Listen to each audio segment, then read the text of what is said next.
I'm very pleased to have Mill Valley Mayor John McCauley, Mill Valley City Manager Alan Piombo, and Mill Valley Police Chief Rick Navarro as our speakers today. I want to thank all three of them for their service and dedication to our community. I will be doing the intro for John, and later John will introduce Alan and Rick. But before I introduce, I want to do a shout out and thanks to Lynn Walsh, who's on this meeting here as well, whose official title is Senior Management Analyst, but I like to think of her as Wonder Woman for all the great work she does for our city and helping us to organize this presentation and many past presentations on the state of the city. When John's term ends in June, he will have served 8.5 years on our city council with 2 stints as mayor. Prior to his term on the city council, he spent 6 years on the city's planning commission with 2 stints as chair. He has also served on many other committees serving our community. He is a retired accountant and former PricewaterhouseCoopers partner for 35 years. Currently, John teaches at his alma mater, UC Berkeley, in the Haas School of Business. He and his wife, Cindy, have been proud Mill Valley residents for over 35 years. John, Alan, and Rick, welcome to Mill Valley Rotary Club. We are looking forward to your presentation. Okay, well, thanks for that lovely introduction. And I'm sure most of you are pretty Zoom expert at this point, but it might be nice to go into speaker view if you'd like. And you can always move the slides, to the left or the right, depending on the size that you would like. So we have about an hour to talk, and we'll leave plenty of time for questions. And Alan, next slide, please. Okay, so here's a list of the things we're going to cover. I'm not going to cover them and then cover them, but those are the elements that we plan to discuss today. Spend a second taking a quick glance through that, and then we'll move on. Okay, so our first point of conversation is vegetation management. The city has passed an ordinance which requires the removal of 10 species of highly flammable vegetation. We always called this ABCJ, so we could remember it, which was acacia, bamboo, cypress, and juniper, and others like that. There's also a requirement or a request to voluntarily remove vegetation within 3 feet of a structure. Those of you who follow these things closely may recall that we had a very robust meeting a couple of years ago discussing this. It was a lot of conversation back and forth about it, and we decided the city wasn't ready to make that mandatory, although if you follow the science, it does really help protect your home. And I believe there is a state law which is coming into play now. We'll have to see how that digests itself relative to what our rules are. But long and short of it is the city has been doing inspections. And if you have those types of vegetation, you should take some serious look at removing them. I can say as I was driving around this last weekend, I noticed a number of homes which had bamboo previously seems to have started removing that. So that's a good thing. We work with the MWPA, that's the Marin Wildfire Protection Authority. We as voters in Marin have passed an ordinance to collect additional fees that provides further revenues, both for vegetation removal, along with what the city does, and also other elements like inspections, education, evacuation planning, and the like. And we have our own inspection program, which is financed by Measure C. Measure C is the one that covers our roads. It gives us a little extra money for roads, which has had a huge impact over the last 10 years. I can tell you that there's a measure of the quality of your roads called PCI, Pavement Condition Index, and ours has moved up dramatically over this last 10-year time period as we focused on really getting our roads in better shape. We've been doing some enhanced vegetation removal on city properties. If you were on East Blythedale last summer, you probably remembered that all that acacia that we had running along the center median has all been removed. We've been focusing on our evacuation routes and our SLPs. The city inspects SLPs twice a year, looking both to ensure that they're safe and that no one has intruded into them, and that they're well maintained from the perspective of vegetation. There's one that's been in the news a little bit lately, the Madronas SLP. That's the one that had bamboo running all up and down it, and they had a little shrine there. We reached a agreement with the neighborhood. I'm not sure everybody's happy, but that's the world of politics.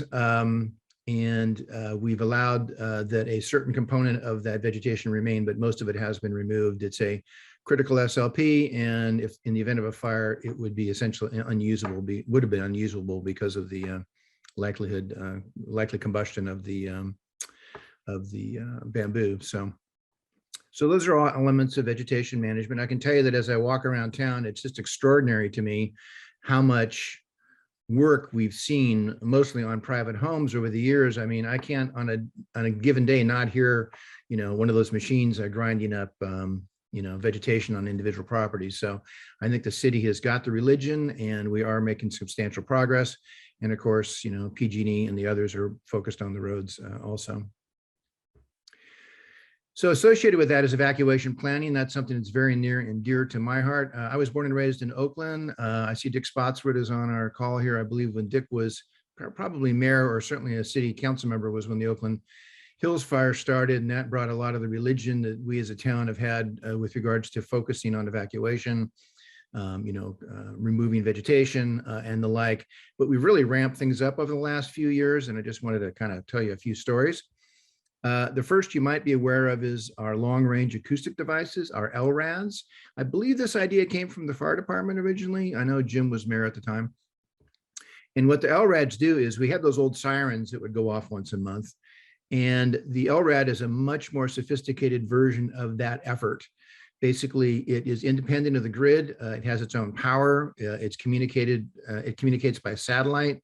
So in the event that we have a massive fire and everything goes down, it can still work.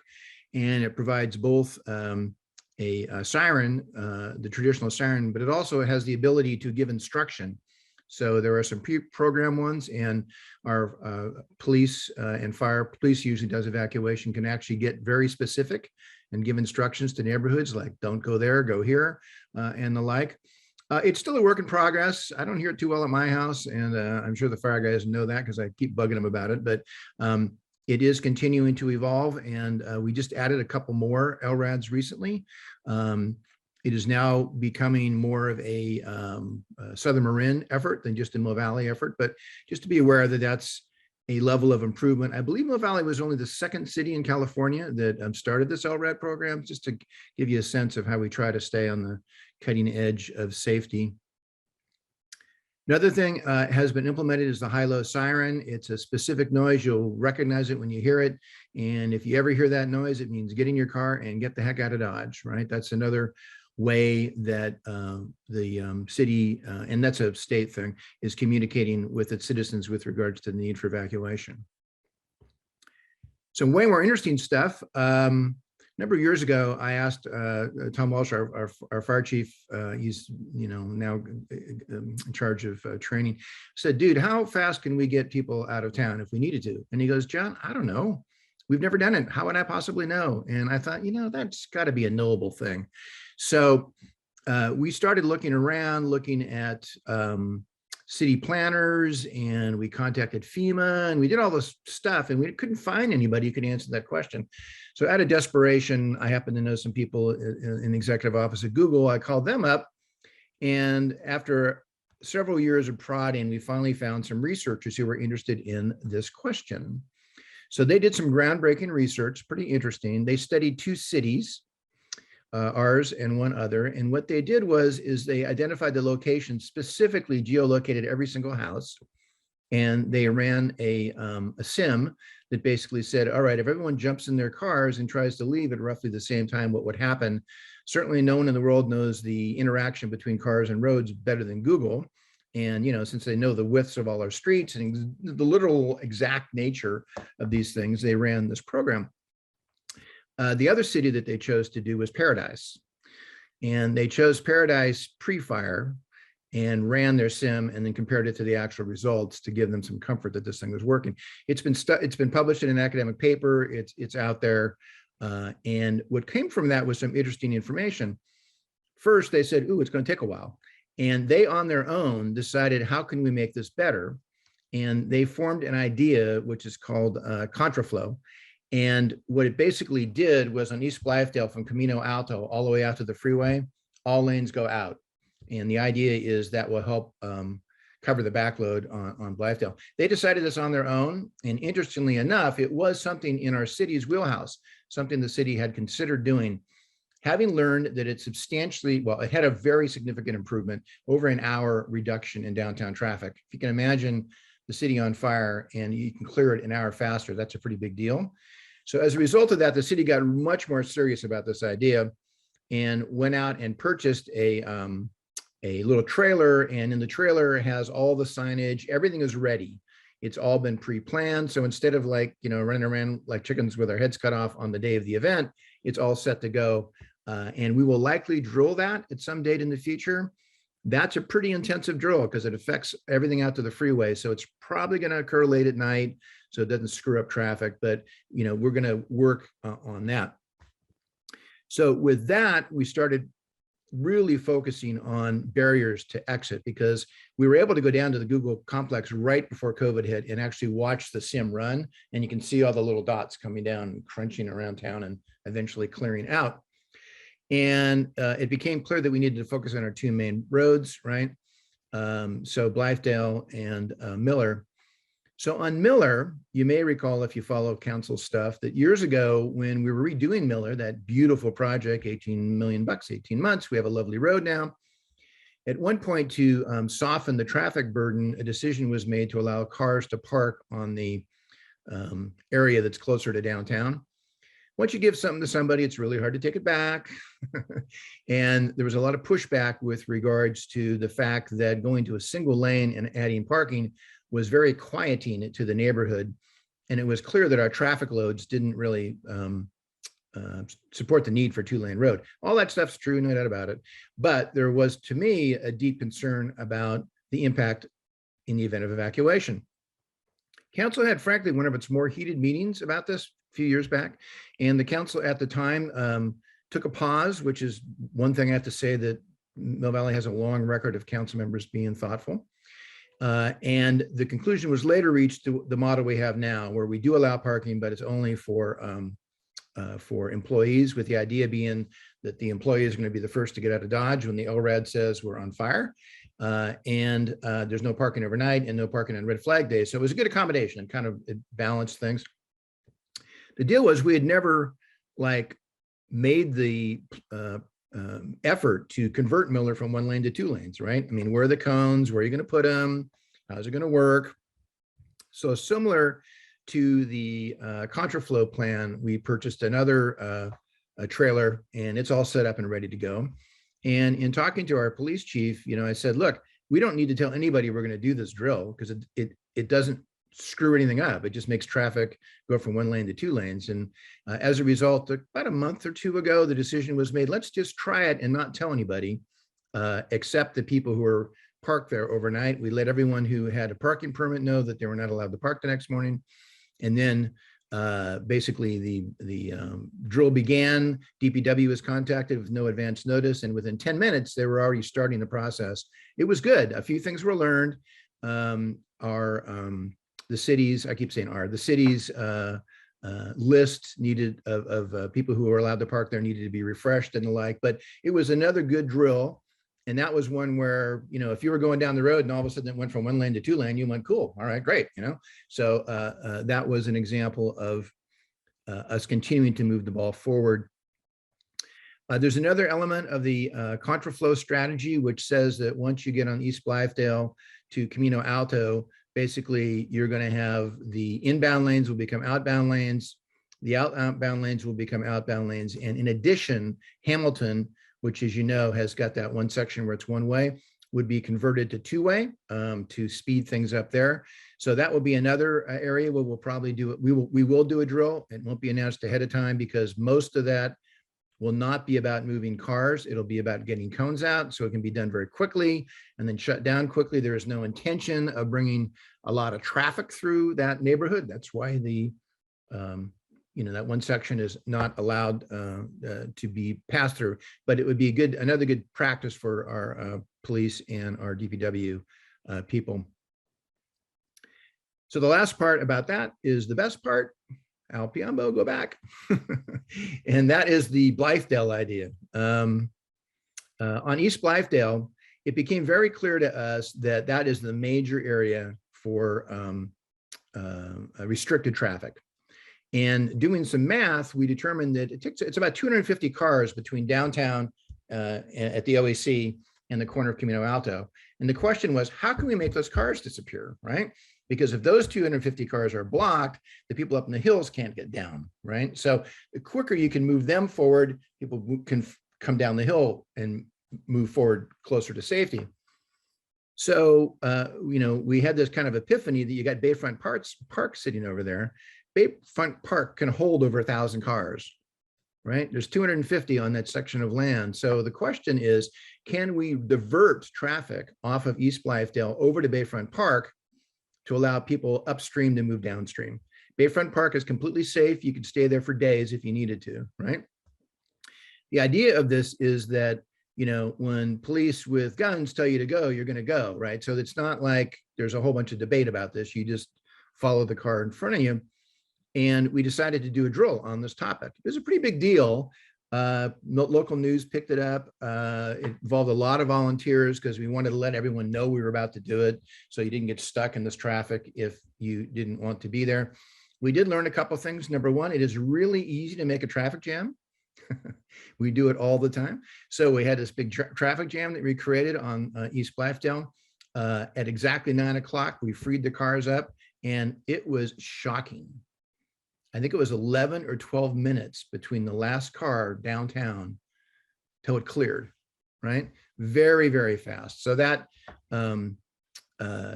made the theory, it made it like very convincing that this process would work. We didn't put cars into Bayfront Park, of course, because you damage the sprinklers and the like, but this is now something in our wheelhouse. Every fire is different. It depends on what's going on, but we now have greater tools that we will continue to exercise our muscles on doing these kinds of things, but it's a very significant focus of fire, police, and council.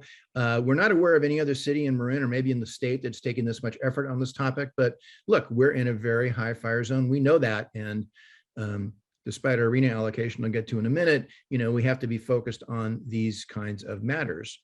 So that's it for evacuation planning. I'll love questions later.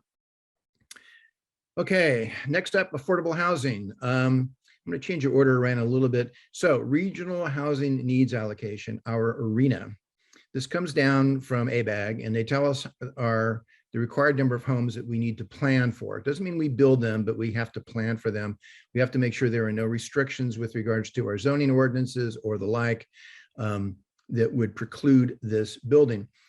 We are only one of two cities or two regions in the Bay, in Marin for sure. Someone said the state, I'm not sure that's right, that is meeting our current arena requirement. I think it's like 179. So the city has always been pretty focused on, especially the low income component of housing. The next set of numbers we got is pretty breathtaking. It's 865. That's like a mind-blowing number. And that is creating a lot of agita. This is not something that we have a choice on. We are required to update our housing element. In fact, tomorrow, the Housing Advisory Committee will be having a meeting at 6:30. You're welcome to attend. It's still at the informational stage. We're learning about what these requirements are. We have to put a specific inventory in, like by location, in terms of how we could fill these requirements, and the locations have to have likeliness of development. So it's a pretty hot topic.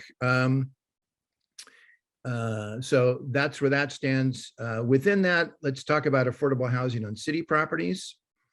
So our Housing Advisory Committee has been looking at city properties as an idea to build low-income housing for a while now. This was before the arena allocation came out. This is something we've been focused on for a number of years. The state gives us burdens. They don't give us money. The way you build affordable housing, you need support for that, right? Most of that money is federal through low-income housing tax credits. I can roll that off my tongue because I've been talking about it so much, LIHTC. Mill Valley scores well in this competition to get this money. The city went down several paths of examining possible ways to create low-income housing. One idea we pursued a couple of years ago was the idea of selling surplus lands, which would not be great for low-income housing, but could generate money so that we could partner with not-for-profits or say school, churches or whatever. We went a little bit down that path. Having hired specialists, we learned that that's a difficult path to go down. It doesn't mean that path is closed, but the more prevalent method was to actually donate city property and some amount of money to look at affordable housing. It was our last council meeting that we have approved EAH, which is the largest and most reputable and really outstanding low-income developer, to work with us to explore One Hamilton. It's an exclusive negotiating agreement. That means the work begins. You know, we don't, as a city, have the expertise to really pencil this kind of thing and whether it's going to work and do the design or any of that stuff, and listen to the neighborhoods in terms of what they want. So we're just beginning that journey, and we'll see over the next year or so whether this works, whether it's a possibility or not. But that's something that is continuing. There'll be a lot of outreach. This organization really knows how to work with local neighborhoods to develop projects, which in the end are generally viewed very favorably by the neighborhoods, and that's what their goal is. So that's going on. A little bit on the additional dwelling units, ADUs. ADUs have always been, like the grandma units, have always been an element of our city's strategy to support low-income housing. They were affordable by design originally. And what I meant by that is if 20 or 30 years ago, you built something that was 500 square feet, it was likely that you would rent it at a rate that was affordable, right?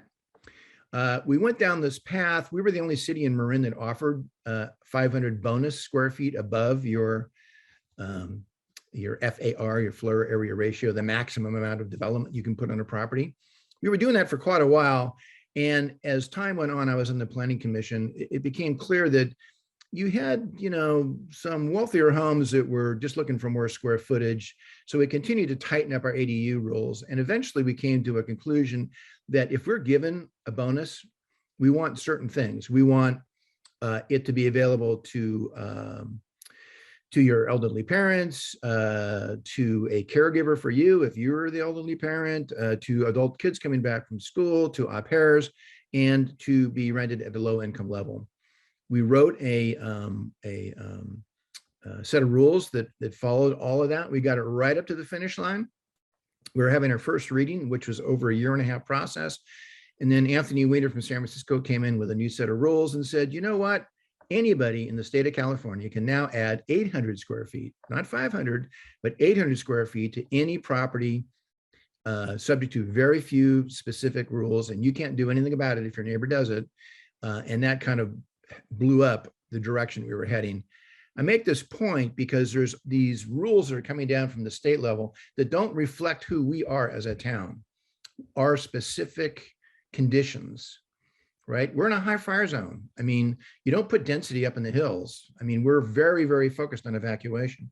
This was so upsetting that as a council, we wrote a local control letter back in June of last year, if I remember. That is a resolution that basically told the state that you keep putting these mandates on us, you don't give us any money, you don't consider our conditions, and the idea that you'd put 865 units in Mill Valley when you specifically acknowledge there was no consideration given to the high fire threat that exists in our town. How is that possible, right? Okay, so we wrote that letter. In that letter, we said that if there was a state proposition that would move towards local control, that we would consider supporting such a thing. And there is one coming out now. Just a couple other quick stories. Senate Bill 9 was also passed. SB 9 basically says that if you can take your property, you can split it in half. You can live on half of it. You give the other half up.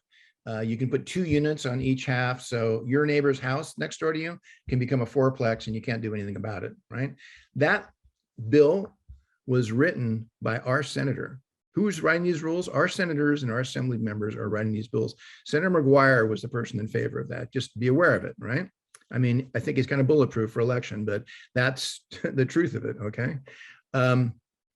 So there is a lot of focus right now on this topic. If you think that our city was doing the right thing with our intensive focus on providing low-income housing and let the market be the market, you might consider signing that initiative. There's going to be a signing thing this Saturday down in the square if you're interested in that. Let's see. And then the last element with regards to affordable housing, from the day one, my strategy was protect what you've got as a first step. Most people don't know that there's 6,800 homes, front doorbells in Mill Valley, of which over 2,200, if I remember right, are apartments. Most of these apartments are older. They haven't been any new apartments built in quite a while. By their nature, they may not meet the strict requirement of affordability, but they certainly are attainable. They give us a variety of income, people with a variety of incomes living in our town, which I think is very important. One of the issues with those older buildings is that they were built back in a time before the earthquake rules have changed. And a lot of them, you see them, you come up and there's a pole, and then there's that holds up the driveway and the garage, and then the apartments sit on the top of the garage, right? Those have great risk in the event of an earthquake. If there's too much lateral movement on them, they collapse. San Francisco, Oakland, a number of other cities have recognized that risk and required that soft story risks be corrected. It's not totally inexpensive, but it's not a whole bunch of money to do this. So the city is pursuing a soft story ordinance at this time, and they promised that by June, which is an important date for me because I've been talking about this for 5 years, and my term is up this June. They promised me we'll be able to get this into law by June. We're also making care to ensure that we don't trigger apartment owners deciding to knock the whole unit building down and then build condos, right? So we are looking at the interplay between tear down and soft story, and there's been a lot of law around tear down, so we'll be looking at that to see whether there's a problem there. Okay, next slide. Okay, and then as far as facilities and infrastructure is concerned, we've done some work in the last few years to really understand what our future costs are associated with. We've looked at our floods, we've looked at our city facilities, bridges and culverts, and then our sewer conditions. And one of the things about flood management was there's all this question about what can we do in the event of a flood. There was rumors, I heard, that there were solutions. You could put a balloon up at the golf course and slow water down. You could build a tunnel through the middle of Miller Avenue that can soak up the water in the event of floods. No one studied that stuff seriously. The city engaged in a significant program with an engineering firm, looked really hard at all those solutions. None of them pencil. The truth is, if you're in a low flat area, houses shouldn't have been built 50 years ago, but they're there. The solution now is raise your home. And the only thing, the thing the city can do to help is to make it easier to raise your home from the perspective of going through the planning department, and that's on our to-do list. So that's facilities. I'm going to turn it over to Alan to cover projects and process, et cetera. All right, thank you, Mayor. So as many of you are probably aware, there's been a number of pretty heavy lift projects ongoing throughout town. The major one is East Blythedale. The first phase of that was from the freeway to Camino Alto. That's the project that's currently in the works. They got a bunch of the curb, ramp, and sidewalk work done, and then we ran into wintertime where we're unable to pave until our overnight temperatures remain above 50 degrees. Otherwise, the pavement doesn't go down well, it cracks, and it's not going to last the 20 years that we would like it to. So it's paid for, it's planned, it's just waiting for weather improvements. So likely late March, early April, you'll see that first section done.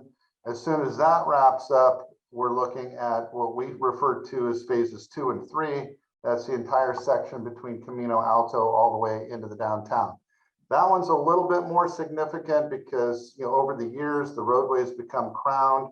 So not only do we have to take off the pavement, we have to take some of the previous layers of asphalt and concrete down. we're coordinated with Marin Municipal Water District and PG&E to go ahead and get all of their undergrounding of their utilities upgraded at the front end of this. So we're not laying down new pavement only to have them dig it up a year or two later. So this is pretty extensive.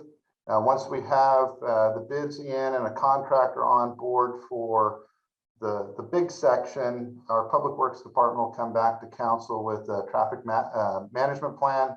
Certainly with the amount of traffic that East Blythedale gets, we're going to have to come up with a plan to get neighbors in and out, or at least across East Blythedale and over to Miller, quite likely. So it'll be an incredible inconvenience, but our hope is to get the work done in one season of construction rather than having it lag into a second year, which brings me to the next project on the list, which is the downtown project. Downtown project was divided into 3 or 4 project segments as well. The first one was done about 1.5 years ago, which included a bunch of underground sewer upgrades through the downtown area. Phase 2 was some curb ramp improvements, not only in the core of downtown, but some of the key intersections on East Blythedale closer to downtown, basically between, around Sunnyside and in. And the final phase or 2 of the project will include the core of downtown. There's going to be some sidewalk bulb outs from like Equator to the old Vasco's, from the Depot Cafe going towards Pete's. We're basically trying to shorten the span of the intersection so it makes walkability a little bit easier. Instead of taking 45 seconds to go across from Pete's to the Depot, with the bulb outs, you're only out in traffic for maybe 20 seconds as you walk. We've also experienced this past fall with some roadway realignments on where Sunnyside comes into Miller Avenue. We closed off the section that goes between the redwood trees and the main plaza to see what it would look like if we just had a single lane there. That received a pretty positive response from the community. There's some now discussion around what to do with an extended Depot Plaza should we go that route. The other major trial that we ran was taking Throckmorton between the Depot Cafe and the line of redwood trees there in Lytton Square and making that 2-way, eliminating the through traffic that would go past Pete's. Pete's is still accessible, but the vision there is to make that more of a specific parking area and a multi-use area that could be closed off for special events while not impacting the traffic that is now 2-way on Throckmorton. That also kind of closes down the funkiness of that intersection. It would turn it into more of a true or more commonly experienced 4-way stop. And the last bullet point on here is annual paving projects. So in addition to East Blythedale and downtown project, as the mayor mentioned earlier, we strive to keep improving our PCI, which is our pavement index. The voters here in Mill Valley supported our municipal services tax that goes towards fire access improvements, veg management, but it's also intended to help, combined with the gas tax, make sure your neighborhood streets are being well maintained. So there's an updated list that we'll be bringing to council likely in April that shows kind of like the 5-year outlook of which neighborhood streets we're doing. So if you've got interest in if and when your particular neighborhood street is coming up, you can certainly tune into that. But on top of these major infrastructure improvements, we still are making sure we're not turning a blind eye to the neighborhood streets. All right, so we had a pandemic going on the last couple of years, if nobody noticed. When I was asked to step in almost 2 years ago to the day as the interim city manager, I was told we had a 2-year budget that was already pre-baked. It had been approved by our finance director, Eric Erickson. Our previous city manager, Jim McCann, had pretty much programmed it. And my job was to just pilot the ship in the direction it was already going, bring the budget to council and wait for my replacement. Well, COVID hit and it kind of turned the whole world on its ear. It certainly had significant impacts here in the city. We had to go completely back to the drawing board because we saw the immediate impact in terms of business activity. Our general fund budget is supported about 55% by property tax, but the other 45% of our general fund budget is from a variety of sources. The next biggest chunks of those revenues come from sales tax and our TOT tax that goes with short-term rentals and our hotels. So as you all know, when you bring an economy to a screeching halt, sales tax gets hit right away.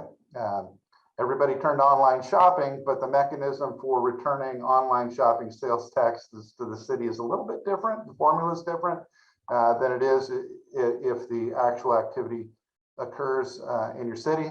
So we were immediately looking at about a $2.4 to a $2.6 million hit on a $32 million budget. So it's roughly 8%. So we had to go back to the drawing board, see where it was going to impact us the most. We froze and laid off a ton of part-time positions that were mostly associated with the recreation, community center, and library. Those were just services that we couldn't provide at the outset of COVID. So those seem to be the most obvious places to make service reductions. We looked across the rest of the organization and did wind up laying off or separating 5 permanent employee positions. We've been slowly working to return those positions over the last couple of years, but it was a quick Band-Aid rip. As the mayor told me a couple of years ago, you know, it's easier to cut quick and then fill it back than it is to make up the losses if you have budget overruns. It's just much tougher to dig your way out of it. So the city pivoted quickly, made some adjustments, and actually brought in a favorable budget in that first year. We didn't have to borrow from reserves. Those initial moves we made in the first couple of months actually sustained us through the first full year. Those of you that visit our recreation and center and our library certainly noticed an impact there. We as a city had to learn to operate differently, with mask mandates. We created the opportunity for people to work remotely from home, allowing remote access into their desktops, trying to make the service as smooth for our community as possible. We did have to close down City Hall to face-to-face, but with using Zoom as we are still now 2 years later, and making online appointments available, and really trying to use technology and efficiency to maintain and even improve some of the services we're providing to the community. Our hope is that has been received well, but it was quite a project to take 150 employees that are used to coming in, sitting at a desk and serving a community in a certain way. You lay on top of that all the different protocols from personal protective equipment for police and firefighters, our own masks here around town, and those health orders were evolving every 2 weeks. It was a heck of an effort. I know there was a shout out to Lynn earlier. I will echo the accolades for Lynn. She saw this pandemic at its early stages and used a model that she'd helped create for our public safety power shutoffs from the previous year. She used that to create the framework for our COVID response. So the department heads had an action plan, the skeleton of an action plan already ready to go, so that we were able to then fill out on a department by department basis to see how we could improvise and adapt and overcome, as the Marines would say. All right, moving on, city finances and efficiencies. This kind of rolls into this past year. So we took all the hits from COVID, cut 2.6 million out of the budget, but that put a hold on a lot of the projects we had. Ultimately, when the CARES Act and the American Rescue Plan Act money started to come available, we saw some of those lost revenues replaced by the feds, and then it became a question of what to do with that. You can't look in the rearview mirror and restore services from a year ago. So those losses were already lost, but the new money that came in really provided an opportunity for council to evaluate, look, do we want to expand service out, or do we want to make some headway on some of these other infrastructure improvement projects? So contemporaneous with the money coming in, our public works department was trying to move forward on downtown and the East Blythedale projects, and those were penciling out in the red based on the money that we didn't receive the previous 2 years. So council made the decision to dedicate the full amount of the American Rescue Plan Act money, ARPA money. That was $3.4 million directly to our infrastructure projects. And then, until the recent interest rate hikes, there was very favorable interest rates the last couple of years. So we saw an opportunity to refinance a couple bonds that we had, one for sewer and one that we had sitting on the community center complex. So council made the decision to lower the rate, extend the term, and borrow out another $3.8 million without changing the payment on the community center. So the 3.8 and the 3.4 from those two funding sources have been fully allocated to making sure that East Blythedale, all phases, and downtown, all phases as proposed so far, should be paid for without having to come up with some additional money. So it was one of the big things we did this last year. Those that track our fire services, for years we've been in a shared services agreement with Southern Marin Fire Department, sharing our battalion chiefs. That would be the person that's on that oversees the entire operations, the operational element of the fire service. So if you're going to a fire, there's all the people on the engines, your captains and your engineers and your paramedics, but there's kind of a boss that oversees that. That's your battalion chief. Well, we learned from that model, developed a very cooperative relationship with Southern Marin, and decided to expand that shared services role to include the entire fire department. So right now we are sharing a fire chief with Southern Marin. Their command structure has been fully integrated. Our firefighters and Southern Marin firefighters work side by side. Our folks can sign up to work in Southern Marin. We have Southern Marin firefighters who can come and work out of our stations. So we're in the final evaluation phase of the shared services test to see if we want to move forward into a full consolidation. We anticipate bringing that decision to council in the next couple months, as the shared services agreement with Southern Marin is set to expire June 30th of this year. So we're kind of up against the crunch to decide whether we want to move forward and join Southern Marin Fire entirely, or unwind the operation and bring back our fire department as a standalone department here in Mill Valley. So you can look for that decision probably coming in April or early May. One of the other things I asked of our library and recreation directors were to look at opportunities where library and recreation could collaborate a little bit more. Quick assessment, each were providing youth services and senior services and a variety of programming that seemed not necessarily duplicative, but really aligned in the same kind of buckets.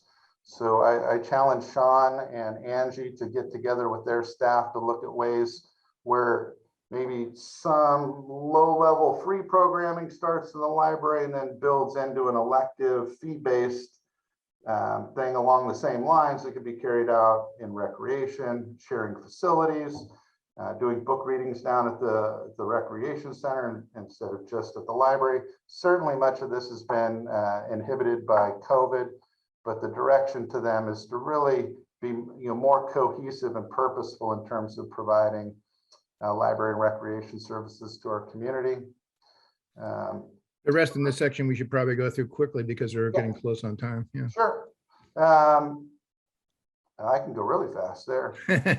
So a couple other quick hits. Our infrastructure in terms of IT was sorely outdated. We're working off of computers that are 10 or 12 years old.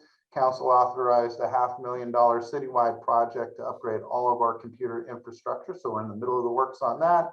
We completed an in-house organizational assessment, and I invited representatives of our employee groups to a summit to just kind of further look at how we do business as a city and how we might improve services, transparency, accessibility to our community.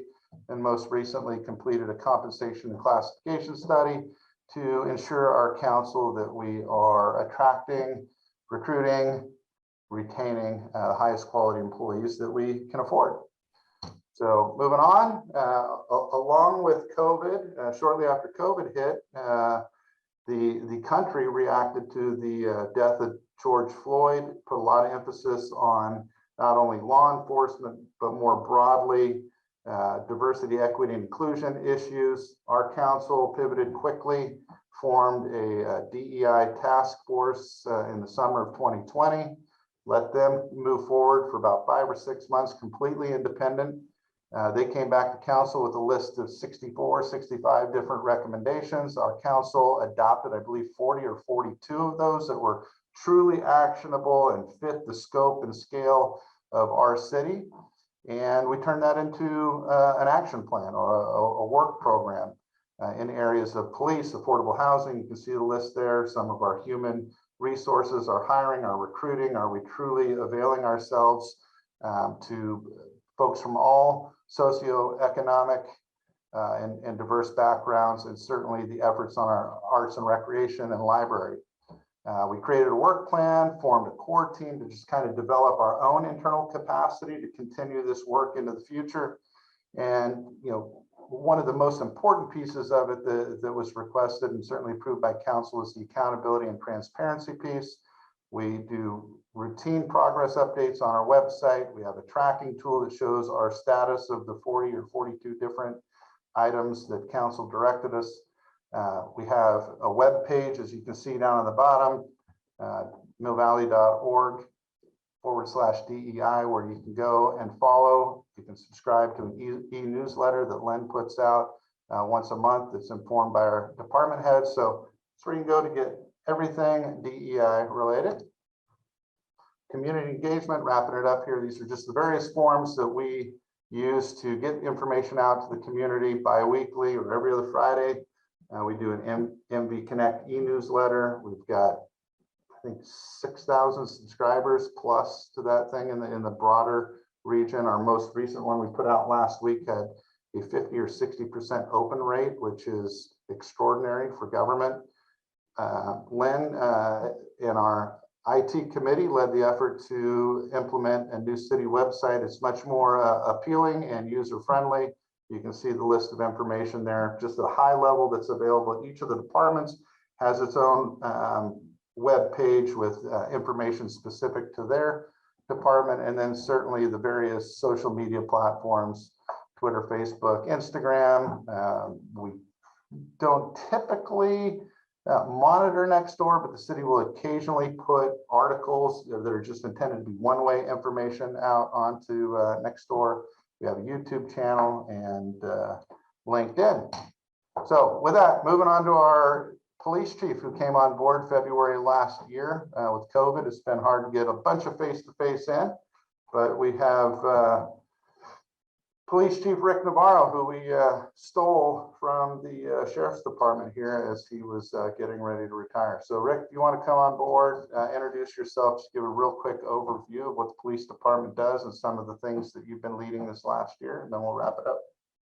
Great. Thank you so much, City Manager Piombo, and well done, Mayor McCauley. I appreciate the time and the invitation to be here today.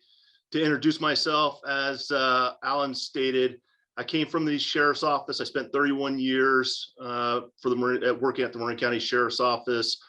I had the opportunity to oversee all 3 bureaus, which entailed patrol, investigations, records, dispatch, Office of Emergency Services, the jail, the courts. I am fortunate to have that experience and that foundation. Prior to that, I served in the United States Army, where we also adapted, overcame, and I spent 3.5 years in the 82nd Airborne Division, and then a year in the 12 Special Forces Reserve Group. I'm very honored to serve the community of Mill Valley. You guys have been so welcoming. Right after I was sworn in as your police chief, John Polson, I don't think that he's on today, reached out to me and asked how the Rotary could help and partner with the police department. And since then, we developed a friendship, and we are working on a project that you guys are sponsoring with us, Tamalpais High School, and it's a unity bench to bring community members to the police department so that we can sit and have conversations and work together and collaborate. The police department has been very busy over this past year, and Alan touched on it. We've been confronted with obviously the COVID situation, but also community trust and the George Floyd incident in Minneapolis. And it's been very difficult on our officers. But I have to tell you, our community has been very open to partnering and collaborating and working together as we strive to build community trust and legitimacy within our police department and the community. So we've had numerous community engagement opportunities, whether it be our National Night Out, Meet the Chief, at the high school, at the skate park, at our community center, that we've done a lot of different activities to really put our officers in the community so that our community members can get to know those officers and put a name and a face to the uniform.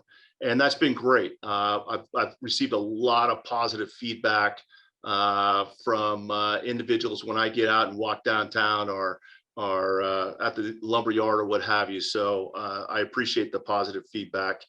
We've also been very busy in our emergency preparedness, and I don't need to go on with that. The mayor discussed a lot of things that we put in action here, and I must tell you, the city of Mill Valley is truly the #1 city in this county, if not the state, to be prepared for emergency preparedness. I had the opportunity of overseeing our Office of Emergency Services at the county for many years, and the city of Mill Valley would blow the county out of the water in working with our community members and being prepared. And I do appreciate the mayor's leadership on that. He stands firm in wanting us to be prepared.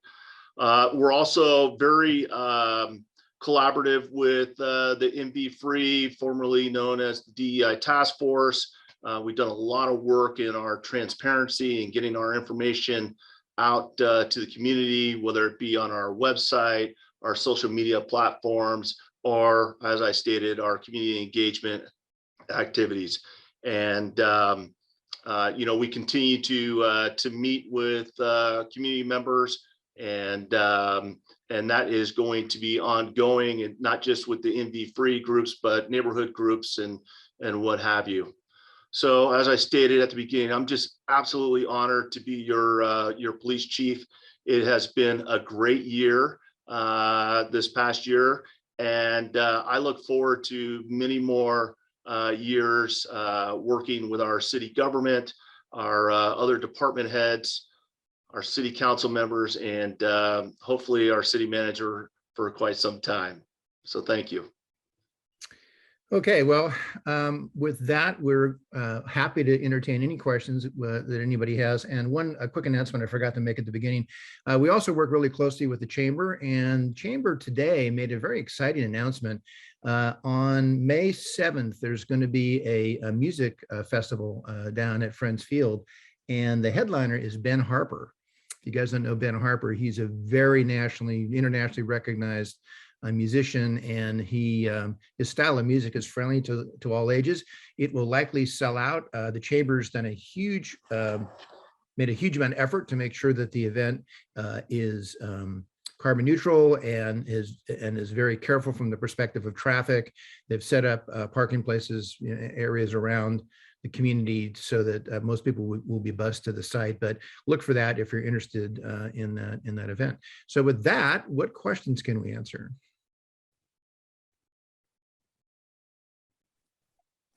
John, I have a question for you, all three of you. I'm not sure who's going to answer the question. What is the current COVID status of our unvaccinated public safety workers? There was an IJ article a couple of weeks ago stating that the unvaccinated public safety personnel would lose their jobs. Is that true, or what's going to be happening? We'll let Alan cover that one. So there's a new order that was issued last week by our county health official mandating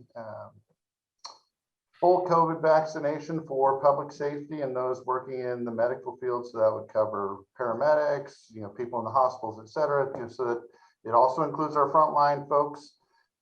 There are probably less than 10 of our total public safety folks who aren't fully vaccinated for a variety of reasons. Those could include medical exemptions or deeply held personal or religious beliefs. So what we're trying to do is work with the county and our employees to define exactly what those exemptions mean. The county was wonderful enough to drop a health order on us without actually spelling out the definitions and the process for granting exemptions. So they've left it to the cities to walk that fine line with their employee groups. I'm hopeful that we can reach a resolution or at least some standards for these exemptions that pass the smell test. I have no intention or desire to walk high quality, high committed people out of this organization. They're difficult enough to find, hard enough to keep, and I don't want to make things worse. Dick? Yeah, it's I'll phrase this in the form of a question, but the part of Mill Valley I live in, a topic that comes up a great deal is East Blythedale Avenue. And I mean, you've seen this on social media. It took me 45 minutes to get to the freeway, that kind of stuff. Is there some way to put some physical notice up delays so people can then go down Miller Avenue? An old Rotarian, Dick Jessup, used to say Miller Avenue is the right way out of town anyway. But that may be, but public perception needs to be urged.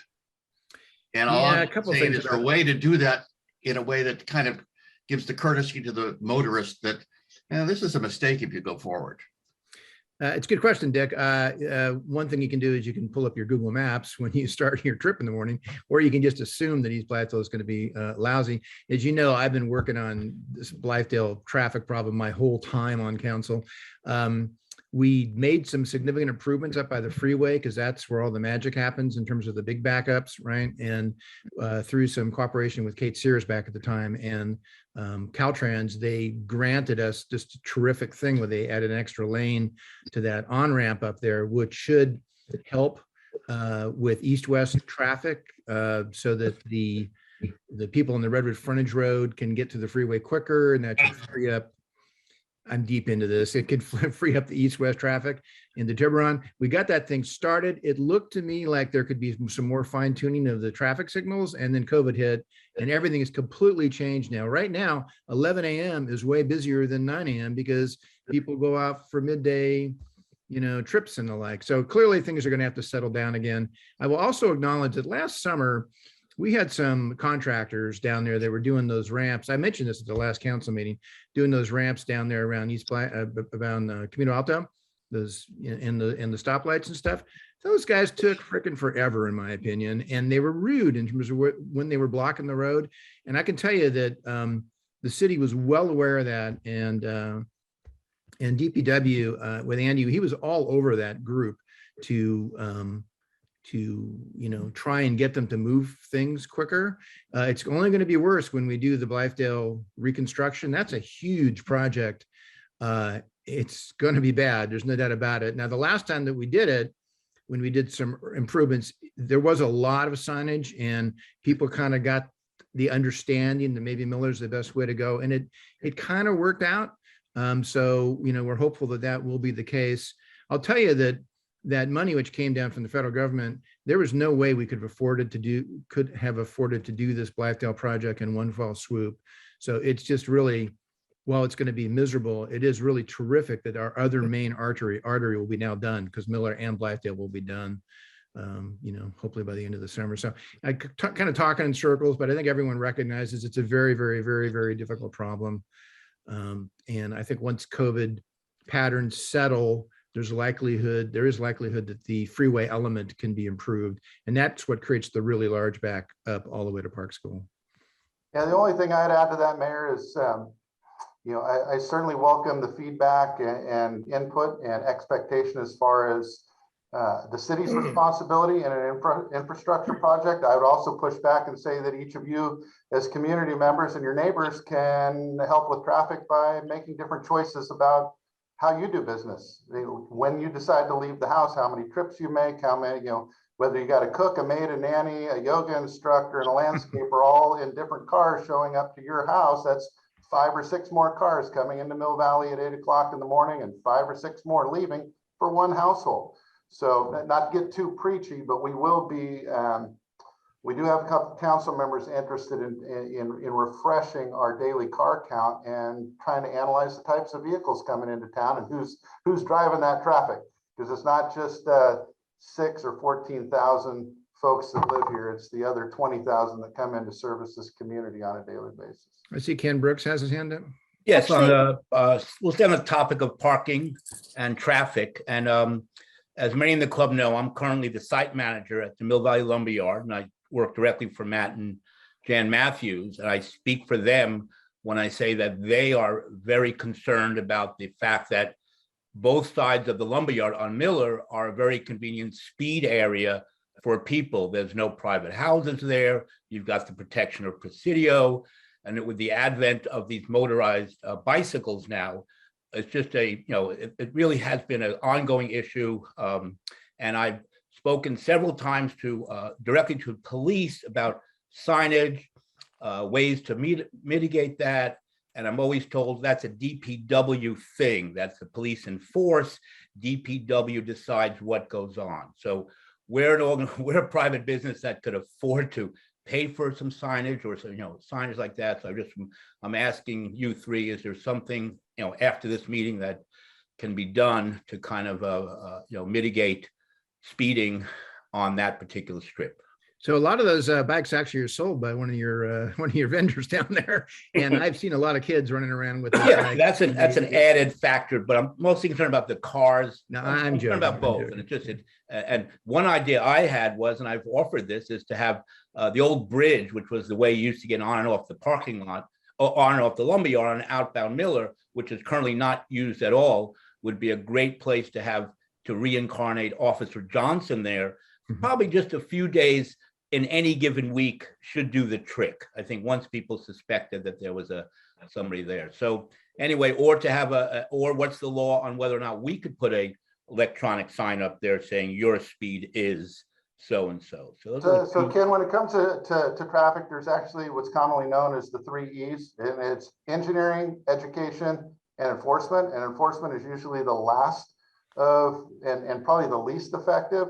Okay. So the reason why we say it's not a police issue, it's a public work issue. They're the propeller heads that figure out how fast cars can go, how wide the roadway needs to be, where crosswalks need to be. The cops, they're the ones who just literally, like the chief will tell you, come out. If the sign says 25 miles an hour, they're enforcing 25 miles an hour. They're not the designers behind it. We do, however, have a traffic safety committee that includes personnel from police and fire and our DPW engineering department that meet regularly to go over these suggestions. So I do know that this one, if it was not forwarded by you, I believe it came through the chamber via Matt and Jan asking about a crosswalk on Miller on the backside.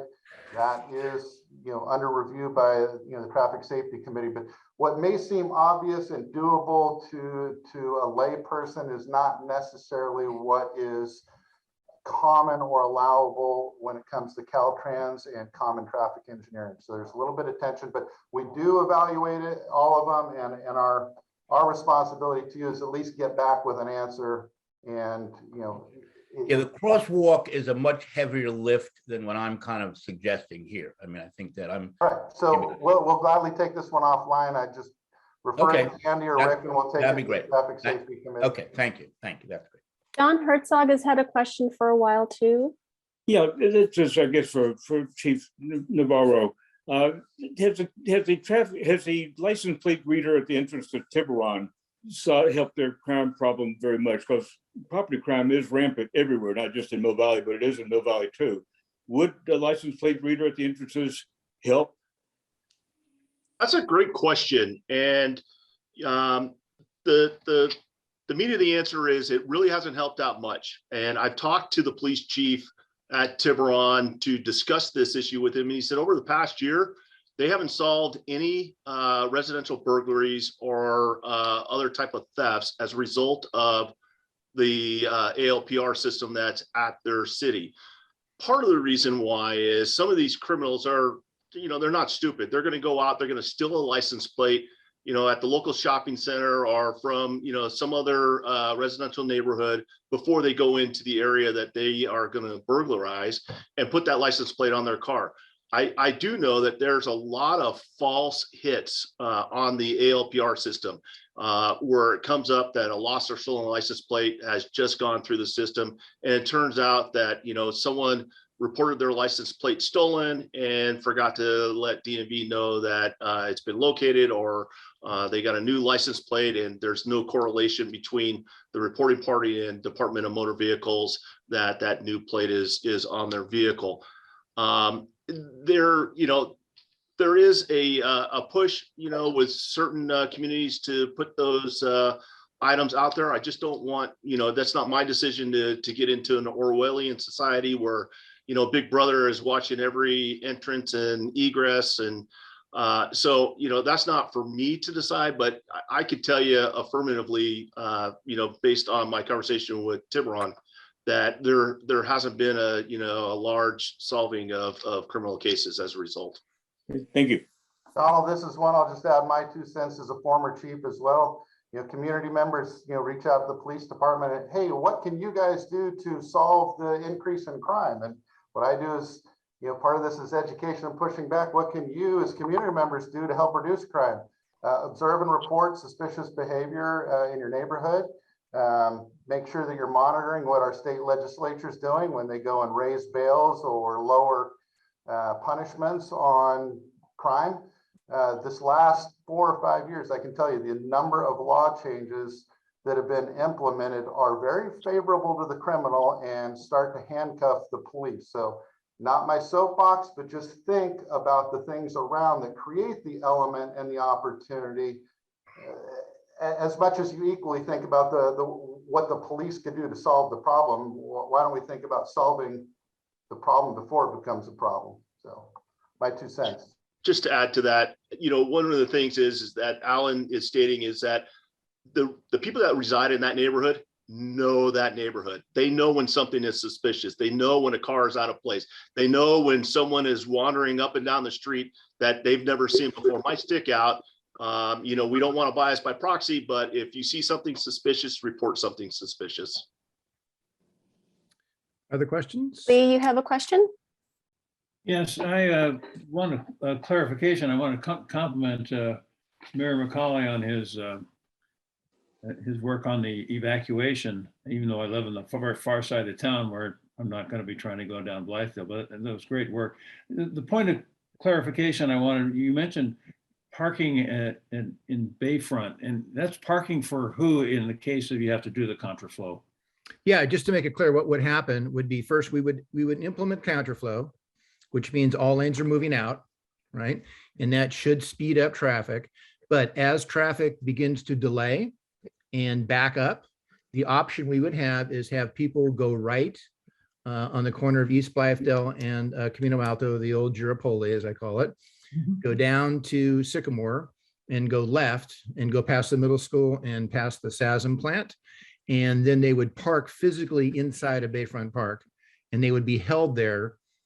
And then that would allow a bunch of traffic to move very quickly into Bayfront Park. We found that in a period of only 10 minutes, we can move several hundred cars off of Miller before they even enter Bayfront Park, right?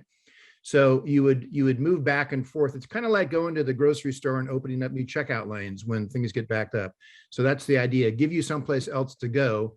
You would hold there until traffic diminishes, and then you could proceed out after that.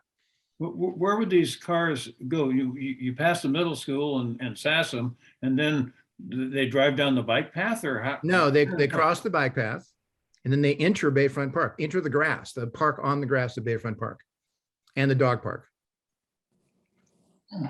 I'm just having trouble picturing how I would drive there. There's pavement which gets you right into it.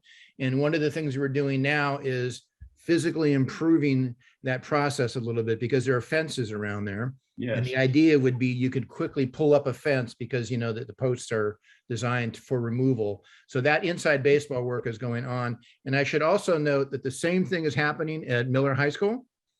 In the case of Miller High School, because Miller, the street could get backed up and you could go up, you know, the 2 a.m. Club Road, which has 5 different names on it. I call it the 2 a.m. Club Road. All the people who back up in that area similarly could be channeled back and forth between exit to the freeway and parking. That's the high concept. The idea is if you stage this at the highest level, people are going to get in their cars and they're going to want to get out of they're going to want to get out of Dodge. If we can find 2 large locations that can store significant numbers of cars, we can control those 2 large locations, and we have those 2 sites. We're talking thousands of cars. There's only 6,000 residents, 6,000 houses in town. And I should note that the evacuation drill didn't just include the city, it included 94941 because county obviously is a big piece of that, right? So it's kind of layered. First thing, you get in your car, you get out to the freeway, you got into the freeway quickly, hallelujah. Second stage, go to a major location and be held there in an efficient manner with very few personnel making that happen because we're in the middle of a fire. There's a lot of things going on. That's what this design is about. Then the next level down is our CRAs, our community refuge areas, which you've all been trained about. I remember in one of the training sessions that Dick Spotswood was doing yard work when the alarm went off. He came down with his yard clothes on and we joked about it because he forgot about it and went, well, I'm going to go right now. And there he was in front of Old Mill Park, Old Mill School. So that's the next level down. If you're in your car and you can't go anywhere, then go to a location which is, you know, doesn't have anything specifically around it. People don't understand that in the event of major fire, you can be fairly close to fire and still be safe, right? If you're in an area like even the golf course, you know, where there's flat land and there's nothing right next to you, you can survive that. So it's a stepped approach that we're pursuing, and some of that has always been in place, but what we've done lately is this new exit strategy and looking at these large areas to control, to get cars into, to relieve pressure. And it's all based on what's happening. I mean, if the fire's coming down from the golf course area, the answer may be very different, but the police and fire have all these new tools now, and we'll be continually training people. I should note that Google's still working with us. I mean, I can't believe they were able so generous to do this. This takes a lot of computing power, and they're not charging us anything for it. They're doing a second round of analysis with us in the next month or so. We'll be getting some more feedback as we fine tune our approaches. So, Lee, does that help answer the question? Yes, it does. And thank you for explaining it so well and getting the whole thing started. Yeah, you bet. I'd like to say just quickly, I participated in that drill by my car because, like Dick, I live up in Cascade. Dick doesn't live in Cascade Canyon, but I live in, back up in the hills, and beautiful. It's very, very well run, and it was helpful to have that practice. My question is, where do we go if we're let out of Bayfront Park? I mean, I have no idea where I'd go other than maybe to my mother-in-law's in Redwood City. You know, I mean. Well, Greg, the key is to get you to safety, right? So, yeah, you know, once the roads are open again, the people who are in those staging areas will be able to exit to the freeway, just like the rest of our residents headed to other locations. I should also comment that MWPA is involved with this too, right? So there are strategies that surround, you know, controlling the freeway also, right? So if we all need to get out of Dodge, or we and Tiburon need to get out of Dodge, there's ways to control traffic, which is interfering with us. If it's 5 o'clock on a commute night, for instance, all that traffic can be held. So we're working in tandem. Frankly, Mill Valley is really pushing this really hard.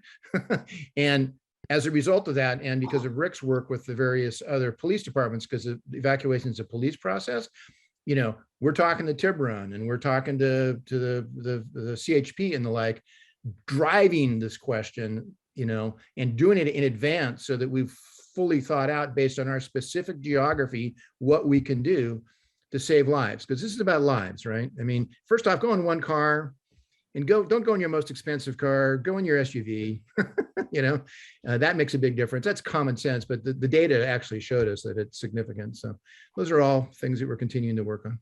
Yeah, I noticed officers with uniforms from many jurisdictions as I passed by, and they were directing. It was very, very impressive. So I salute you for that, because I think, I remember Dick was one of the first back in the 80s when he ran for council for the first time to focus on the fire danger, because we all know about earthquake, but I mean, I'm literally scared for my life living where I live, and so I salute this effort. May save my life, my wife's.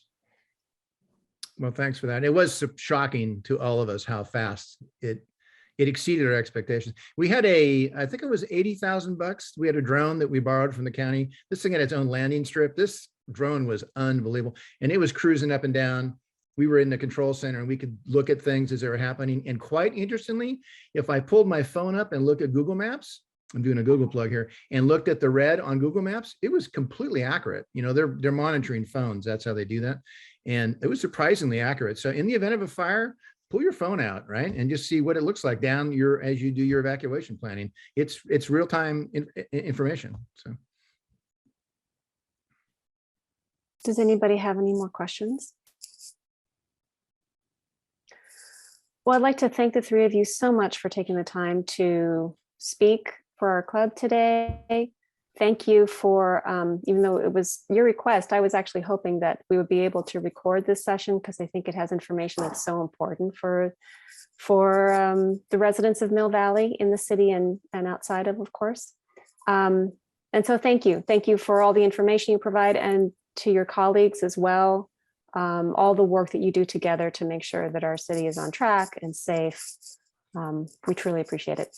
Well, thanks for one more chance to talk to the Rotary. As you know, my term is up, so my megaphone is going to become a teeny little microphone, and I'll be writing on next door about coyote sightings and the like in the future. But you might think about, with a little free time, joining Rotary. There you go. You're welcome to join us for any meeting, in person or online. Let me know if you need a sponsor. Thank you, Dick. Okay, well, thanks for your time. Yeah, thank you all. Thank you. Thanks everyone for joining Thank us you, today. gentlemen. Great presentation. Thanks. Bye. Excellent. Thank you.